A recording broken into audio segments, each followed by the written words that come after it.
Good evening, all. Welcome to, I don't know, what we hope may be the first annual forum for the candidates for the Community College Board. This discussion will be live streamed on Zoom, as well as on the Filipino American Democratic Club of San Francisco's Twitch, where we will be holding more discussions like this. So please follow us on there at twitch.tv/FADCSF. I'm Simon Timoney. I'm here wearing two hats. One is co-founder of Advocates 11, a safety advocacy organization on the South Side. What does safety have to do with CCSF? Well, anyone who knows anything about safety knows that a well-educated populace is better able to find a job and meaning in life, thus less likely to turn to crime. Also here as VP of Communications for the Filipino American Democratic Club of San Francisco. The FADCSF pursues its mission of enriching San Francisco culturally, economically, and politically by developing an engaged membership, which is inclusive of all Democrats in San Francisco.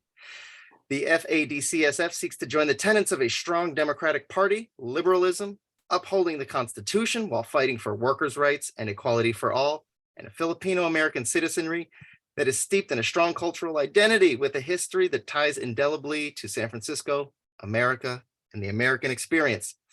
However, you don't need to be a Democrat to be here, and we certainly enjoy talking with our friends across every aisle and on our own. So with that, let's kick it off and meet the candidates. We will have 2 minutes to speak for the introduction period. Subsequent question will have 30 seconds, and then after that, it'll be a minute to answer. So starting with those 2-minute intros. We have also computer generated a random order. So the first person to speak will be John Rizzo. Kick it off. All right, thank you. I'm currently on the board. I'm the vice president. I'm also the chair of the facilities committee.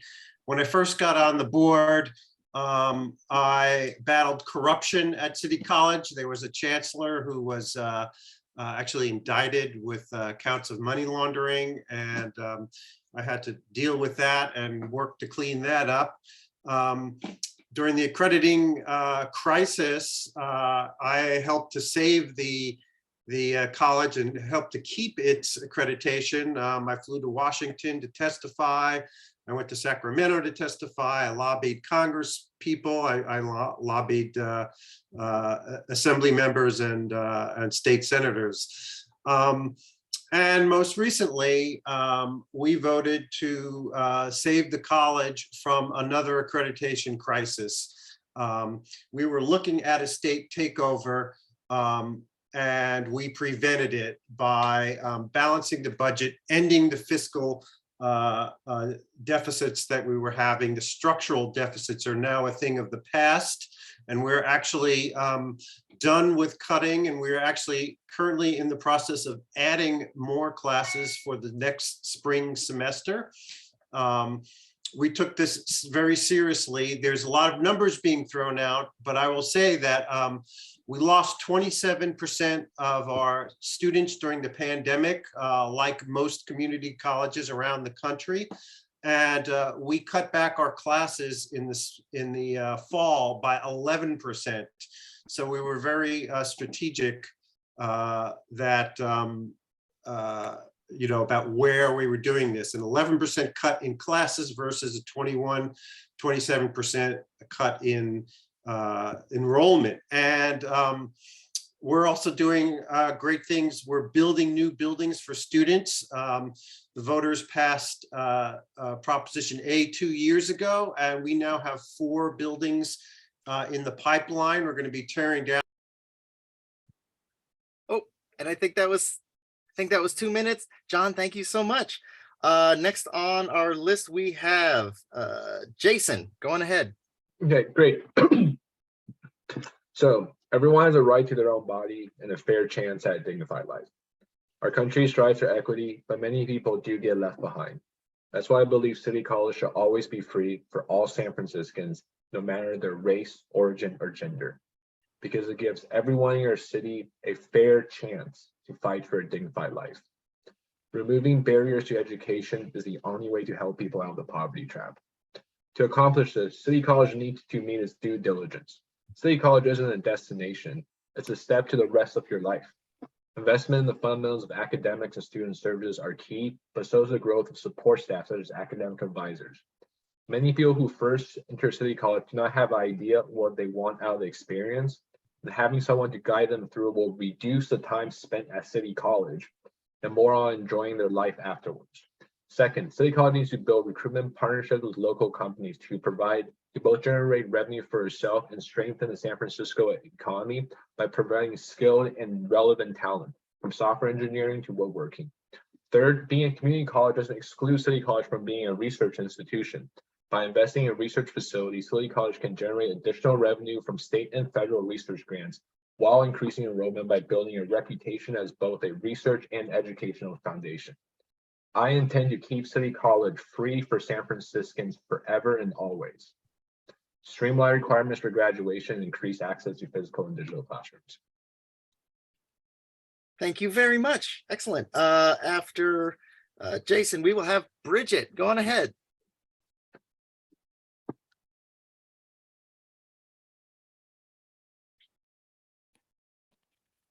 Can you hear me?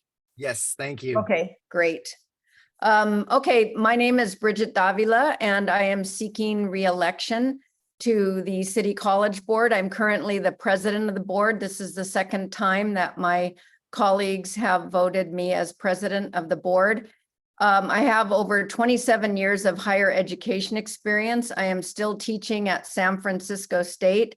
That informs a lot of the policy that I see at City College as well. I've been working on higher education policy since 2000 and making sure that students have access to quality public education. That has been my goal, and that is what I've done at City College. I am very proud of the work I've done and the work that the board has done, along with my colleagues here, John Rizzo and Thea Selby and Morel Green. I think we've done great things. We have retired the structural deficit. That is a big thing. I can't tell you how big that is, because what that does means that the state can no longer take over City College. They relieved the board of its duties before I ran in 2014, and I saw how devastating that was to City College. It was truly devastating, and we've never recovered those numbers. So I'm very proud to say that we've gotten rid of the structural deficit. We now have a balanced budget. We have brought in an independent auditor, so everybody that has their calculations about how many students were gone or how many people were laid off, we now have an accurate independent auditor telling us what is going on. And now we can finally meet accreditation standards, because now we have the money to do that. We have the money to be able to buy computers, to buy other learning resources, to we just put out a new RFP for a registration system. I think that was 2 minutes. Bridget, thank you so much for your words. Next up, we will have Jill. Jill, go on ahead. Yeah, I just want to make sure, can you hear me? We got you. Okay. Okay, I have extensive experience at City College as a dean, department chair, and tenured faculty. I established the Asian American Studies Department in the early 1990s. I also successfully gained approval to hire a full-time faculty for Philippine studies to have a dedicated faculty to develop the program. I brought classes to San Francisco County jails and established a student service program for formerly incarcerated students. City College is facing two overarching problems. It must build a sustainable infrastructure supported by enrollment, and it must address declining enrollment, something all community colleges are facing. Based on its current budget and enrollment, I'm confident that City College can and will continue to offer a wide array of classes to meet the diverse needs of its students, but this will require using existing resources strategically, not just funding anything and everything or restoring a status quo that is unsustainable and will sink the college. Resources need to be directed to the programs that are in demand and develop new programs with potential to grow. My vision for the college is to fix the registration system, pursue private sector and grant funding, increase vocational programs that will be a pipeline to living wage jobs, provide more resources and support to the centers, and support non-credit students transition to credit classes. I believe I have the experience and deep institutional knowledge needed to move the college forward. I would be honored to have your vote and your endorsement. Thank you very much. Thank you very much. Excellent. Next up, we will have Marie. Good evening, everyone. Thank you so much. I'm Marie Rabia. I'm running for Community College Board. I really appreciate your time and consideration. Community college in San Francisco is extremely important, and yet it has been spiraling downward for a decade due to serious financial mismanagement, instability, and incompetent oversight.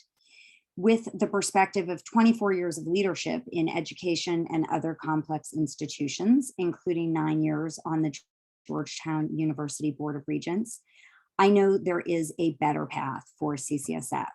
With strong, experienced guidance, CCSF can regain financial stability, reestablish its reputation, and endure as an important educational and economic engine that serves an abundantly diverse cross-section of our community.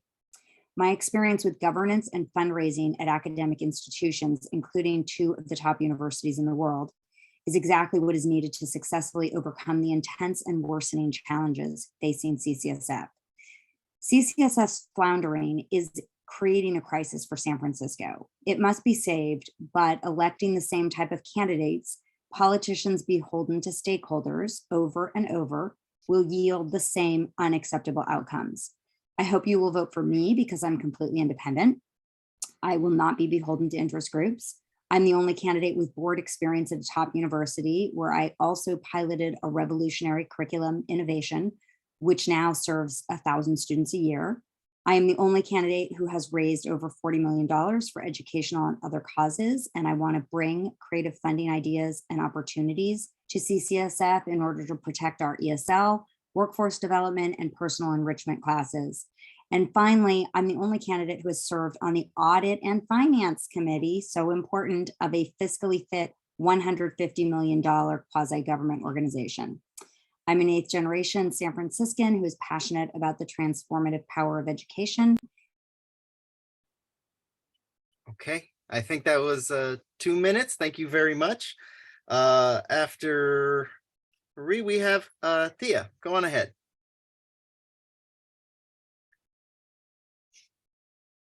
Thank you so much, Simon. My name is Thea Selby, and absolutely I would be honored with your endorsement and your vote coming up. I want to say something very quickly, which is that I am very, I'm proud that we have so many people who want to run for City College. I think it shows the importance of City College to our city. And a little bit about me, I'm a lifelong public education person. My kids went to school here and then to UC Berkeley and UC San Diego. I'm a small business owner. This is my business here. I actually rent in San Francisco and I fight for City College and for you, the community. I'm fortunate to say that I shepherded City College through the past accreditation crisis.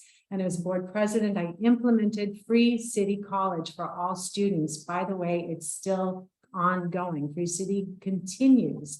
And we grew enrollment that first year by 25%. With the Student Success and Policy Committee members, we found $2 million to lower student debt and negotiated $400,000, the trustees from private developers at Balboa Reservoir to support student-led low-cost transit campaign. Going forward, I want to make sure, of course, that we deliver accreditation once again with the balanced budget that will make that possible. I want to support the student-led transit team to secure transit passes. I've been advocating at the local and the state and the federal level to make that happen. I want to, as a marketing and communications professional, focus on keeping finances stable and growing enrollment. Work to use unallocated free city funds to recruit students and make sure that the building trades agreements include students working on the $845 million worth of City College construction projects. I'm endorsed by 7 of our. The end. I think that's 2 minutes. Thank you very much. Appreciate it. Next up, we will have Susan. Susan, go on ahead. Thank you. I am Susan Solomon. City College has been important to me since at least 1977 when I took my first classes there. The child development class I took confirmed for me that my original plan in college to be a doctor was not really what I wanted to do. I really wanted to be a teacher and I've never looked back. As a teacher in the pre-K to 12th grade public school system, I know how crucial City College is because of the many SFUSD students who go on to City College, as well as the many educators who take classes there, and because of the opportunities for all adult learners. As a United Educators of San Francisco officer, I worked in solidarity with the unions at City College as they fought to keep what is so important to us, our free San Francisco community college. None of this meant that I planned on running for Board of Trustees. I retired from UESF and SFUSD last year and was taking my time figuring out what I wanted to do next. Then in the spring, I learned about the layoffs that were threatened and then happened. Stakeholders, students, faculty, staff, and community members warned that students wouldn't be able to get the classes they need, and that's exactly what has happened, including hundreds of students who can't get into English 1A. These cuts disproportionately hurt students of color and low-income students, the same people who've been disproportionately affected by the pandemic. Even with these challenges, I'm very hopeful for a better outcome because I'm running for the Board of Trustees with a team of amazing and talented colleagues. Vic Chung, Anita Martinez, and Adolfo Velasquez. They each bring incredible insight and history about City College. I bring the highly transferable skills I've acquired over the past decades, working as a teacher and as a union officer with thousands of educators, students, and community members, with an elected board in a large urban school district with a complex budget. I believe I'm a bridge builder. I believe in our stakeholders, and I believe in keeping the community in our community college. Thank you. Thank you so much. Very good. Wonderful. Next up, we will have Morel Green. Morel, let me know if I pronounced that right. You are. Thank you. Hi, everybody. I'm Morel Green. I am running for the 2-year seat with my slate, Bridget Davila, Thea Selby, and John Rizzo. I am a product of the San Francisco Unified School District, went on to a historically Black college. After several jobs in local government, got into higher education. I started at Skyline College as a counselor for the African American Success Program. I built a bridge with 2 other programs at Skyline College, the Cabo Bayan program and the Puente program. From there, went on to City College of San Francisco, worked as a financial aid counselor, left, went to Los Angeles, became department chair of tenured faculty, department chair of counseling, transfer center director. At this point, we're fast forwarding about 7 years and 2 minutes. I am the dean of academic counseling and student success at West Valley College. I work with student conduct. I work with general counseling, EOPS, CalWorks, and CARE. I'm a part of a program called AMEND, One African American Male Education Network and Development. I think one of the greatest things that we've done, we started something called the Coalition that works with our AAPI brothers and sisters and our Latinx brothers and sisters. I'm currently on the board. I was appointed by the mayor in May. As an incumbent, I am working to justify and help a lot of the things that are going on at City College. I see the problems. I want to build a bridge with the city and county, San Francisco, and I want to build a link with the other California community colleges. So I hope I can continue to serve in that capacity. Thank you very much. Fantastic. All right. Next up, we will have Anita. Anita, go on ahead. Hi, I'm Anita Martinez, and thanks for the invitation. I have 40 years in higher education, starting at San Francisco State, where as a student advocate, I fought for the EOPS program, and we established the ethnic studies school. I fell in love with City College because I had been a transfer student. That's how I'd come to San Francisco State. And so I started working there, became full-time teaching ESL. I was also tenured. That was the largest department at one time. And it's notable that that's the department that provides the largest group of students into credit instruction at City College of San Francisco. My 40 years of experience include being a student services dean, being an academic dean, and being the vice president of instruction at 2 different institutions, including City College of San Francisco. At those 2 institutions, one of my charges was to lead the efforts in order to push back an accreditation challenge. One at City College was that we had to develop the college from a massive 2-division college into one flat comprehensive community college. I led that effort. We had 100,000 students at that time, and we were fiscally sound. We had the structure that we have, except for the administrative chart is relatively the same as we have there. I supervised the largest budgets, instructional and student services at several institutions, so I'm well equipped to do that.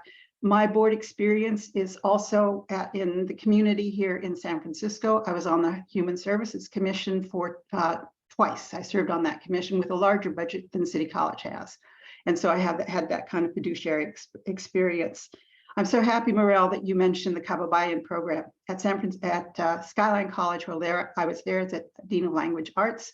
I was the founding dean for that program with a wonderful instructor, Liza Urpello, who gets all the credit for the program herself. She's just a wonderful instructor. So thank you for mentioning that.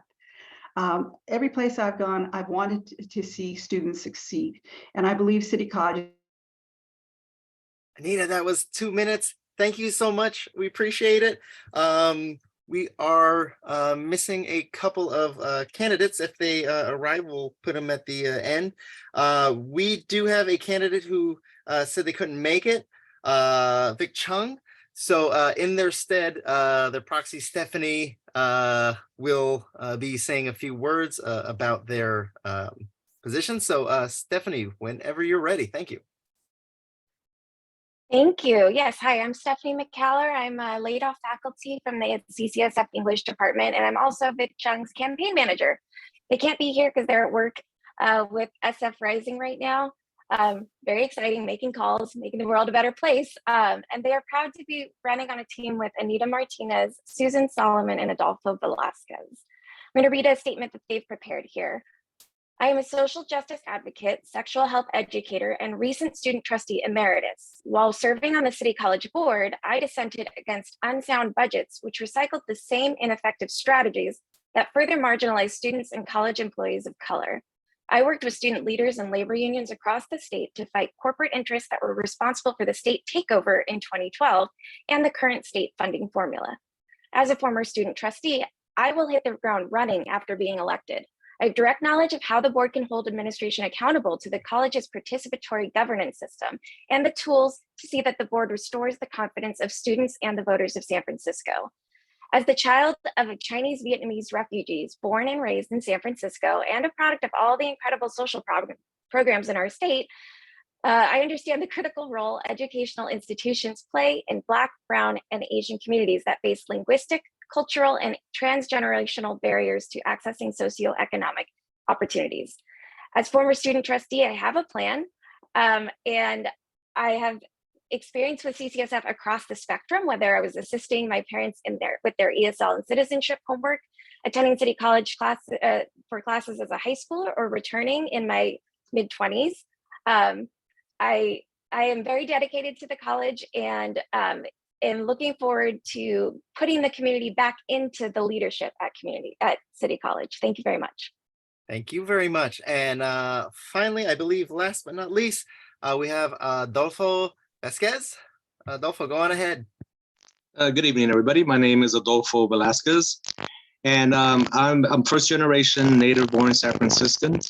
I attended City College when I was an adult already. I started back in '87 and have never looked back. I transferred to San Francisco State, where I would get a psychology degree with a minor in what's called Raza Studies, which is now Latino Studies, and then got my master's at City. at state in counseling. Within that time, I was a counseling intern at City, working for a grant-funded program, working with students of color, introducing them to the health fields.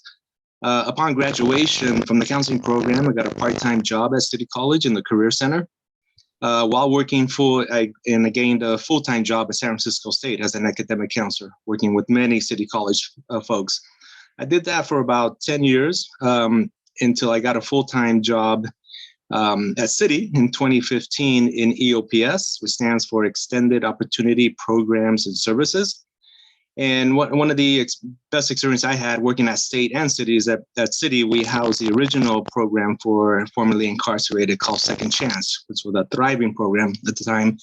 But it outgrew EOPS, which is when they took it out of there. And I also worked at State with Project Rebound, which is a sister program to Second Chance. I retired last year, but I retired as chair of EOPS. So my experiences at City, is 20 plus years as a student, counseling intern, counselor, and chair. So it's those experiences that I bring to the table that would make me a strong candidate for the Board of Trustees as we move forward and try to rebuild the school. Awesome. Thank you so very much. Great questions, you guys. Let's see.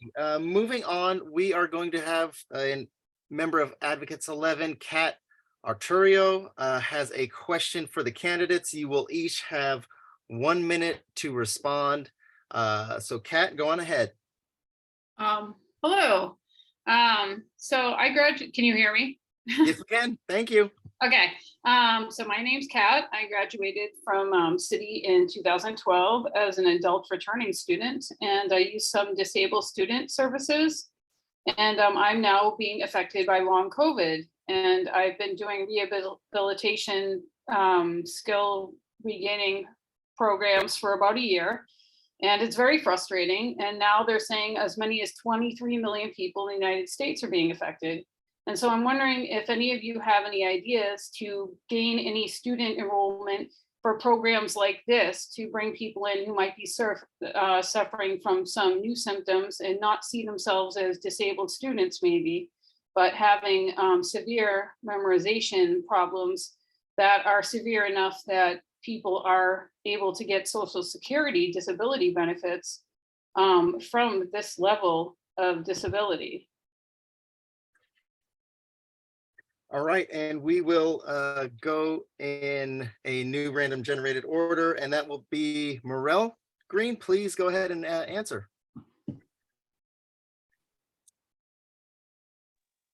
Okay. I need help with the question. Can you state the question, just the question piece? Yeah, so basically what I was thinking was that a bunch of people who now have long COVID don't see themselves as disabled, and going back to school for maybe a new career or to brush up on their career after being like shortly disabled, because a lot of people are getting Social Security because it's brain fog is actually more severe than it sounds. They might have more difficulty taking tests in school, become frustrated and drop out. Whereas this could be an opportunity to get more enrollment in the school. But if they get frustrated being able to do tests they would normally be able to do you have any idea for like some kind of services in the school or to in general help this new population of students that you might encounter? Yes, and I'll make my answer brief. My focus is student success and student services. And so I believe that all students who need accommodations of some sort should get accommodations of whatever sort they need. My wife is a medical doctor, and she receives accommodations at the doctorate level in order to achieve. Now she practices podiatry. So what it would do, what I would want to focus on is working with the chancellor and higher administration to ensure that accommodations are met, that we have a very specified process for post-COVID relief and for post-COVID education, because we have to realize that Things are different now, and we have to move with the times. If we don't accommodate, another college will. That's my answer. Fantastic, thank you. Next up, we are going to have Bridget. Okay, can you hear me? Can Yes. you hear me? Okay, Gotcha. great. Thank you. Okay, well, I just want to say that is a really, really good question and something that is new on the horizon. And that is exactly where community colleges need to go, because this might be the tip of the iceberg right now. And I think under the protections, the federal government protections, this is a new area that we are going to see expanding, so we can get ahead of the curve and start helping students now by accommodating their needs. And Morella is absolutely right about being able to bring in counseling so that we can figure out what are the needs of the students that do have long-term COVID, and how best can we accommodate them and help them succeed at City College. And I think this is a question for California, in community colleges across California. Excellent, thank you so much. Let's hear from Susan. You are up next. Thanks very much. I agree that this is an excellent question, Kat. And I think as the years go by, we're going to see that this is an issue we have to address, actually at every grade level. And so I would say that we do have to look into the possibility that this is actually has a need for either for being an IEP, an individualized education plan, if it qualifies, for accommodations as well. And I think this also highlights the need for counselors at City College. We know that there were counselors who were laid off in this last round of layoffs. Some, but not all, have been called back. And so when we set our priorities in the budget, I think this is definitely going to need to be a priority moving forward. Thank you. Very good, thank you so much. Next up, we're going to have Marie. Go ahead. Great, thank you. Thanks for the question, Kat. I agree with the comments that have already been made about this. It's something that we do need to address and we do need to be thinking about. I would say that as the institution restructures its entire budget, which it still needs to do, what we'll want to look at is what is needed. So when you build back putting student needs first, that is exactly where you would be looking to these kinds of questions and these kinds of needs, and deciding to either structure programming around them. If there's an ability for people to work from home, as we've now seen, Zoom has proliferated and people can take online classes. If there are ways that will allow students to be more effective as learners, given this new challenge, I would absolutely say we need to be investing in those programs and in ways that will make. Okay, Marie, that is 1 minute. Thank you. Next, we do have, they are not here. Adolfo, go on ahead.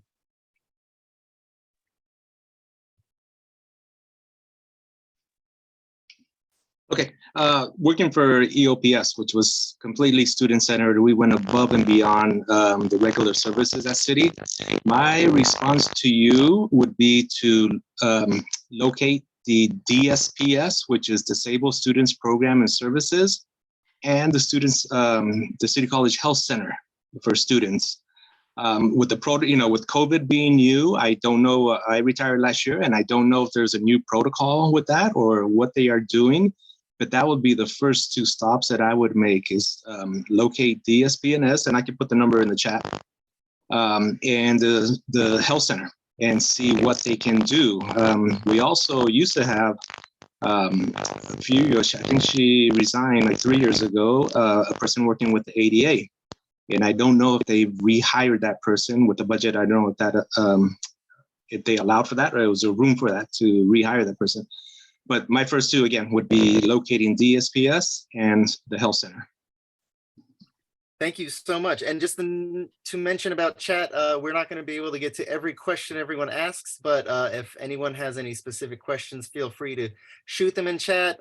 Candidates, if you feel like responding, feel free to. And just a reminder, we're going to keep our comments respectful. And just, imagine your mom's watching everything you type. Okay, that was Adolfo. Thank you so much. Jill, you are up. I would refer the student to DSPS, similar to what Adolfo raised. And I believe the college is already equipped and prepared to deal with students with disabilities. The question is, if we end up with an increase in students with this issue, are we going to be nimble enough to respond?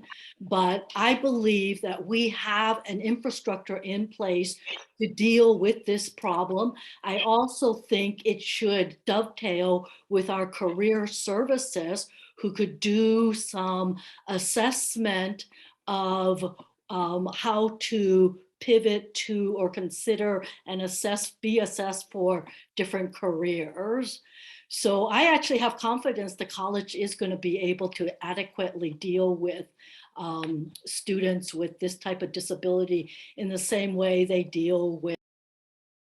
That was 1 minute. Thank you.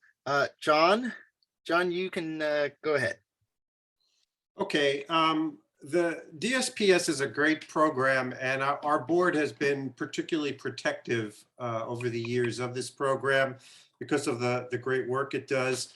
Unfortunately, during the pandemic, this program was hit particularly hard with students dropping out because a lot of the students could not deal with the online learning aspect of it. So what we need to do now to get a lot of our students back into DSPS is to start working with nonprofits, the nonprofits around the city. We used to do this many years ago, and I think we need to do this again to get people back into the system now that we're meeting in person. Because we need this outreach into the nonprofit world, and there's like a dozen nonprofits that we could name that would do this. But I agree with Jill that DSPS is totally capable. Sir, that was a minute. Thank you for your answer. Appreciate it. Anita, you are up. Go ahead.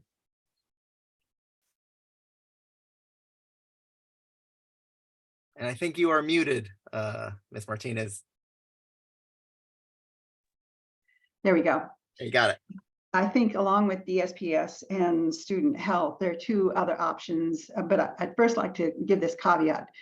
Board members cannot interfere with the day-to-day operations of the college. That's up to the chancellor, but the board directs the chancellor and could ask the chancellor to look into some of these things.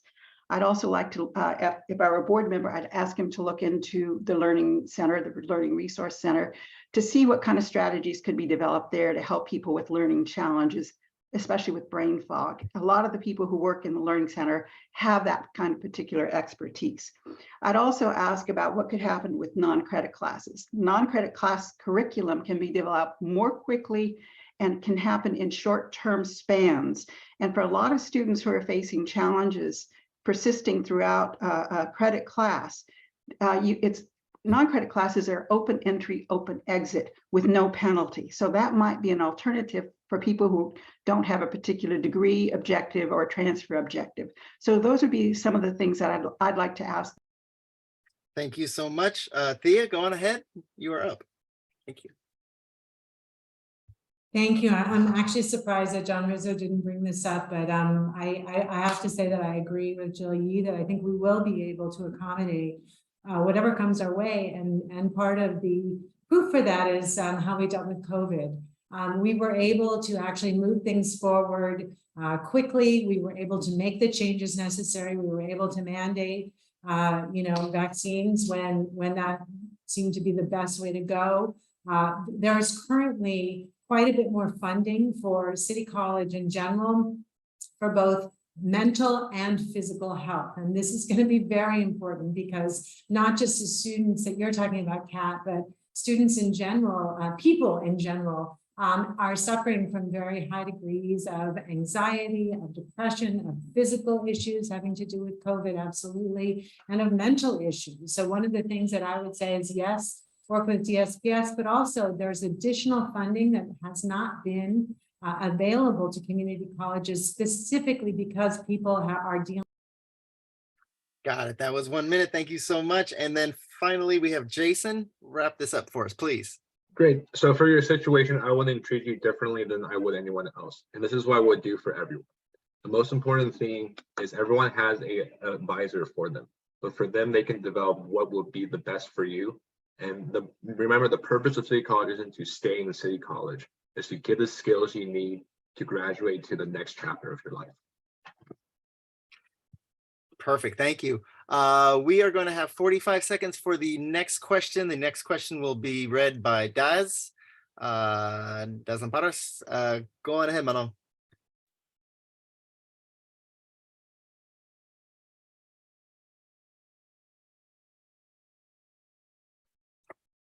Brother Daz, you unmute Daz. Okay. I'm sorry, I am illiterate in computer. So anyway, I'm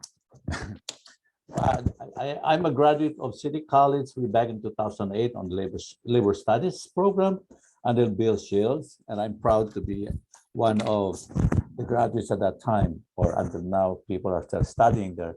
My question, I have two folds. One is that if elected as college board member, what are your plans to increase enrollment at City College? And on top of that, are you supportive of increasing or adding non-credited classes for young adults and seniors in our community to gain other skills? Thank you. Maraming salamat, Manong. Let's go ahead and take the new order, which we'll start with Thea. Go ahead. Thank you, but I'm afraid I didn't hear the second part of the question. The first part is about what are your plans to increase enrollment, and what was the second part? The second part is, are you supportive of increasing or adding more non-credited classes for young adults and seniors? Okay, let's start with the increasing enrollment is absolutely why I'm here. My day job, I'm a marketing communications and outreach professional. When I was president, we increased enrollment by 25% by starting Free City. One of the things that somebody put in the chat is that there needs to be money so that we can recruit our students. And the one place to go, which I have already been talking with I'm the chair of the Student Success and Policy Committee, is using the Free City funds. We have funds unallocated at Free City, and I'd like to use some of those funds to market, to outreach to our students. I also want to make sure we get a free transit pass. A lot of people have a barrier of not being able to get to class if they want in-person classes because they can't afford to get to class. So I've been working to get that transit pass. Thirdly, working with the chancellor we have now, we're going out to. All right, that was 45 seconds. I know it's not fair to everybody, sorry, but we're going to hurry along and get to Jason, who is next. Great. So for enrollment, I think the main thing is we have to increase the educational reputation, because some people don't feel like if they go to City College, they're not going to get anything out of it. So that's the primary thing. So if we increase education and we graduate people with the right skills that fit into the Bay Area economy, the people will come. Thank you very much. Bridget, you are next. Okay, the question, as I understand it, was what are we doing to increase enrollment? And can we increase unaccredited classes? So I will say to increase enrollment, we just put an RFP out for a new registration system. I think that will really help a lot. And also we're doing some innovative work in the areas of outreach to young people. We're increasing our dual enrollment program, which means that high school students will be able to get college credit. And in terms of the unaccredited classes, those get paid in a different way from the state of California. So I think since the representatives to the state of California, Phil Ting, Matt Haney, and our state senator have all endorsed us, we have a good working relationship, and we can talk about how we can get more funding to. Thank you very much. That was 45 seconds. Marie, you are next. Great, thank you. Bridget stole my thunder. I was going to say a new registration system, a new registration system, and a new registration system. I agree with marketing as well. We need to do that, outreach to high school students, outreach to the community. But the registration system is abhorrent, and it is a definite barrier to people signing up. I mean, I can speak from my own experience. I was trying to sign my daughter up for a class this summer, and it was absolutely miserable. So I think that is a huge barrier. And once we change that, it'll be then you can also deal with all the other things. Great, thank you so much. That was Marie. Anita, you are up next. Yes. You're on mute. 45 starts now. Sure. I'm a strong advocate for non-credit, and all non-credit classes are accredited. They're different. They are non-credit. They're not unaccredited, non-credit. Marketing, we need to keep a higher professional in there. We lost one who was really good. She didn't have the right amount of support staff. The registration system needs to be fixed and monitored, and we need to shore up counseling. Wonderful. Thank you so much. The next one is Jill. Go on ahead. The registration system, we need targeted outreach for specific communities and specific target population. One size doesn't fit all. In terms of increasing enrollment, we need new programs that's going to prepare students for 21st century jobs. We need to bring new students to the college with new programs. And I'm in favor of non-credit classes as long as they are meeting students' needs and there is sufficient enrollment. Thank you. Thank you very much. All right, that was Jill. Next up, we have Susan. Go on ahead. Thank you. Well, I answered part of the first question in the chat because it showed up in chat. So reaching out to the community, being community partners, and making sure people know that City College is free and available and has amazing programs. Also, in terms of funding, there are a couple of things. One is, as trustees, we can lobby and advocate at the state level, and it's something we need to do to make sure that City College remains a community college and isn't transformed into a junior college. Of course, I agree with that, needing a new registration system. And also we need to pass Proposition O right now. That has specifically focuses on programs that meet the needs of such a wide variety of students. Thank you very much. 45 seconds. Appreciate it. Next up, we have John. John, go on ahead. Okay. These are things that we are working on. Expanding the dual enrollment system in the high school is a great way to do it. We teach classes in the high schools, and they get college credit and high school credit, but they could also encourages them to enroll permanently in City College. The registration system, we have allocated $1 million in this year's budget and have put out a request for proposals for a software company to come in and rewrite the registration system. So that is happening.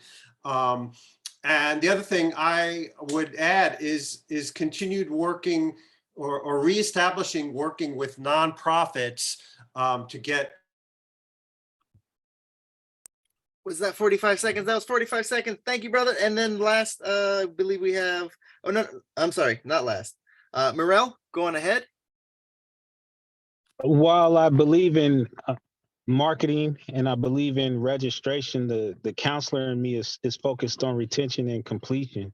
The City College of San Francisco has 30,000 students currently, and I want to ensure that the services for them are correct, doors aren't locked, that they have access to the transfer center, that they can complete their goals. And so I think for me, it's about retaining the 30,000 and simultaneously working on outreach and programs for additional students. Okay, fantastic. And Adolfo, you are next. Go on ahead. Okay, so I think we all agree that registration needs changing. I tried to sign up for a class that I've already taken, and it was pretty much a nightmare. But to increase enrollment, we need counselors in the outreach department to go to the high schools who know the college well, to provide the information for the high school students so they can want to go to the city college and all the programs that we offer. We also need to look at the transitional studies that they're allowed to take some credit classes separate from the dual enrollment. So we need to be innovative in that sense. And yes, like Morel, we need to add classes and sections to keep our current students there instead of going to other schools when they can't find their classes at city. In nursing is a great example. You know, they meet deadlines and they have to get their classes. You guys, awesome. We are going to finish up this forum, and next time we'll make it a little longer because I want to go more in depth. I didn't have an opportunity to answer that one. Did I miss you? Yeah. I'm sorry, dear. But luckily, my colleagues mentioned dual enrollment already, and they also mentioned our new registration system. But I do want to say that we went out for a bond in 2020, and we have almost $1 billion, and we're renovating, retrofitting, and building state-of-the-art facilities. We're going to have a new performing arts center, and we are going to have a STEAM building right next to it. And from that, my priority is going to be to start writing grants for the ANAPISI, which is the federal API grant, and the HSI, which is for Hispanic serving institutions. And we can use this momentum from STEAM and the arts together to develop new programs for everybody, because that's what those funding streams are for everybody. Thank you very much. I got everyone. Sorry, I'm new at this. Thank you. The last one, we're going to do a rapid fire round. It's going to be 30 seconds per answer. We just want everyone's top 3 priorities. If elected, in the random order, we'll start with Marie. Go ahead. Unmuting. Top 3 priorities are actually stabilize the college. The budget reconciliation that was done this year does not set it up for a stable future, that it was a short-term solution. So stabilize it for the future, which means going deep. The new registration system, and I would say then creating partnerships with the community in order to better serve some of the personal enrichment opportunities, workforce development opportunities, make sure we protect ESL, those kinds of things. Thank you very much. Susan, you are up. Priorities: increasing enrollment through outreach to the community, rescinding the layoffs that happened in the spring, and focusing on implementation of the facilities master plan. Wonderful. Thank you. Morel, you are up. My 3 would be fiscal responsibility, student completion and success, and probably my number 1, customer service. Love it. Adolfo, you are up. Okay, number 1 would be student enrollment, increasing that. Adding 2 would be adding classes, which would add instructors. 3, speaking to the different communities out there, because it really is, when you cut all those classes for the adults and seniors, it's an equity and quality of life issue. So we need to really listen to what the communities want and need. Very cool. Bridget, I won't forget you this time. You're up. Okay. I just want to say that increasing enrollment is something that everybody's saying, and it's absolutely needed by City College right now. But as importantly, I think we need to lobby at the state level for a different kind of metric for community college funding, because community colleges are very different from 4-year institutions. And I think that's very important.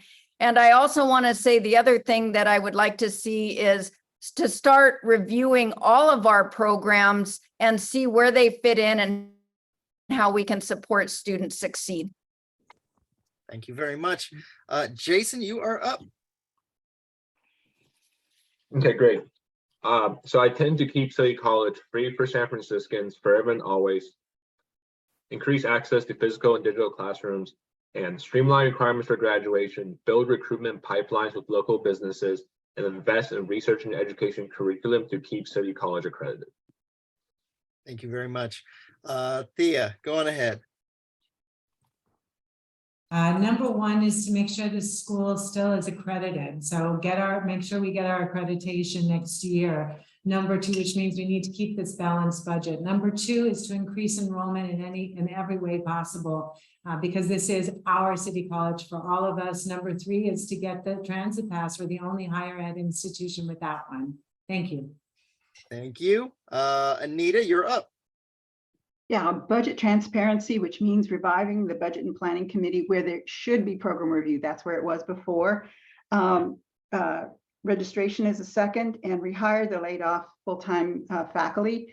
When we fired them, we laid off all the part-time teachers, and we are not in compliance with the 50% law as a result. Thank you. Thank you. John, go on ahead. Oh,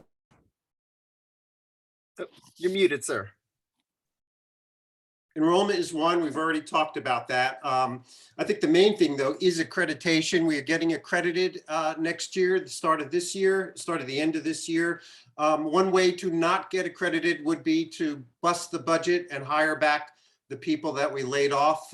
That is a recipe for disaster. We have to get accredited. We are hoping for a very easy accreditation period this time. And then my third thing is working with the state to change the funding formula for all community colleges. Right now, there are some severe problems. Thank you so much. And Jill, you are up last.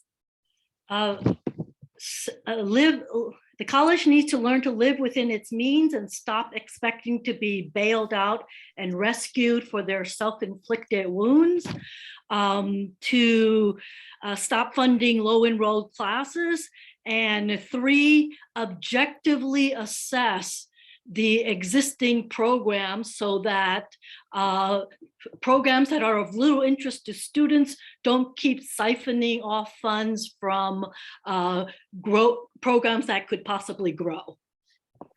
Thank you, guys. And before we wrap, I did have an officer who wrote and wanted to just get a quick yes or no if you guys have 2 more minutes. It is about the upcoming Proposition O, and just want to find out where everybody stands on that issue. So I'm going to go in the order I see on screen. Prop O, yes or no? Bridget. Yes, sorry. That was a yes. Okay. Yes. Marie.